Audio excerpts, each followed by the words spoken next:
Ambala Lok Sabha seat से भाजपा प्रत्याशी बंतो कटारिया ने बुधवार को जिला निर्वाचन कार्यालय में नामांकन पत्र दाखिल किया। उनके साथ केंद्रीय मंत्री गजेंद्र सिंह शेखावत, मुख्यमंत्री नायब सैनी, कैबिनेट मंत्री कंवरपाल गुर्जर, परिवहन मंत्री असीम गोयल भी रहे। मुख्यमंत्री नायब सिंह सैनी ने कहा कि जनता जानती है कि भाजपा और कांग्रेस में से किस पार्टी ने कितना विकास कार्य किया है। उन्होंने कहा कि प्रदेश की सभी 10 सीटों को जीतने का भाजपा काम करेगी। इस दौरान गजेंद्र सिंह शेखावत ने क्या कुछ कहा वो भी सुनिए। भारतीय जनता पार्टी के नामित प्रत्याशी के रूप में यार आईडी नीचे करो थोड़ी। श्रीमती बंतो कटारिया जी ने आज यहाँ अंबाला के डिप्टी कमिश्नर ऑफिस में नामांकन दाखिल किया है।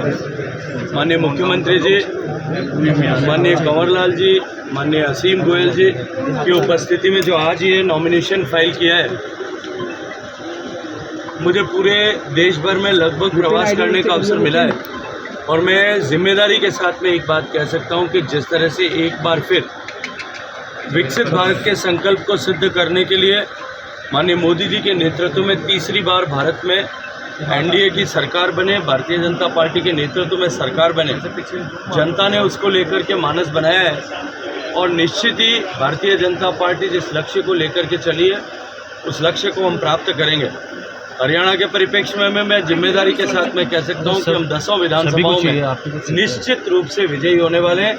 भारतीय जनता पार्टी का कमल खिलेगा, सर्वत्र खिलेगा और भारतीय जनता पार्टी 400 के पार जाकर के एक प्रचंड बहुमत की सरकार बनाएगी। जनता ने इसके लिए मानस बनाया है और इस बार एक बार फिर नरेंद्र मोदी जी के नेतृत्व में इस चुनाव में भी केवल और केवल विकास ही एकमात्र मुद्दा है। उस विकास के मुद्दे पर भी और देश विकसित हो सकता है, इस विश्वास के साथ में जनता माननीय नरेंद्र मोदी जी के नेतृत्व में सरकार बनाने के आशीर्वाद देने वाले हैं। कांग्रेस 5 गारंटी की बात कर रही है, इस तरह से देखते हैं कि मोदी गारंटी को झूठ बताते हैं, कांग्रेस का कहना है कि उनकी गारंटी जो है। देखिए, जिस पार्टी के 55 साल तक सत्ता में रहते हुए एक भी गारंटी पूरी नहीं हो पाई, जिस पार्टी के 55 साल तक सत्ता में रहते हुए देश के 62% लोगों को सामान्य शौचालय की सुविधा न मिल सकी, हजारों गांवों को इलेक्ट्रिसिटी न मिल सकी, करोड़ों लोगों के घर तक बिजली न पहुंच सकी, 45 करोड़ लोगों तक बैंक का खाता नहीं पहुंच सका, देश के 10 करोड़ से ज़्यादा परिवारों तक गैस का चूल्हा नहीं पहुंच सका, उसकी गारंटी जो है अब देश की जनता और सामान्य व्यक्ति गरीब मक्ती मानने के लिए तैयार नहीं है। जिसकी खुद की गारंटी फेल हो गई हो वो दूसरों की गारंटी ले, इसको देश की जनता समझती भी है, जानती भी है और पहचानती भी है। बीजेपी संविधान में काफी कम बीजेपी में काफी कम परसेंटेज रहा है वोटिंग का, तो अब क्या देखिए, परसेंटेज कम होना लोकतंत्र में निश्चित रूप से चिंतन का विषय है। ये केवल सभी स्टेक होल्डर्स के लिए चिंतन का विषय है, केवल किसी एक पॉलिटिकल पार्टी के लिए नहीं। लोकतांत्रिक व्यवस्था में परिपक्व होते हुए लोकतंत्र में मतदान के प्रति रुझान बढ़े, इसके लिए सभी स्टेक होल्डर्स को, सारी पॉलिटिकल पार्टीज़ को, इलेक्शन कमीशन को और साथ ही साथ में चुनाव को आयोजन करने वाले सभी संस्थाओं को, रिटर्निंग ऑफिसर सहित सभी को इस विषय को संज्ञान में लेकर के इस विषय पर ध्यान देना चाहिए, ध्यान देना आवश्यक है और निश्चित रूप से हम सबको इसके लिए जन जागरण के लिए काम करना चाहिए।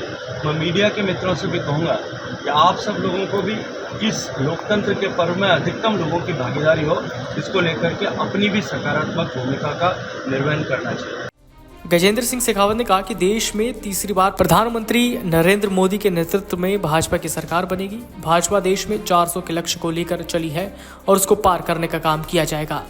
उन्होंने 5 गारंटी को लेकर कांग्रेस पर हमला बोलते हुए कहा कि जिस सरकार ने 55 साल सत्ता में रहते हुए भी एक भी गारंटी पूरी नहीं की, 62% लोगों को सामान्य शौचालय नहीं दे पाई, देश में बिजली और गैस कनेक्शन तक उपलब्ध नहीं कर पाए, उनकी गारंटी को देश की जनता मानने को तैयार नहीं है।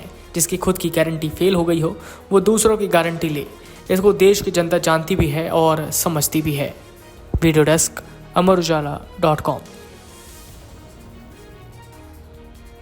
अगर आप ये वीडियो YouTube पर देख रहे हैं तो हमारे चैनल को सब्सक्राइब करें और बेल आइकन को दबाना ना भूलें। अगर आप Facebook पर ये वीडियो देख रहे हैं तो हमारे पेज को लाइक करें।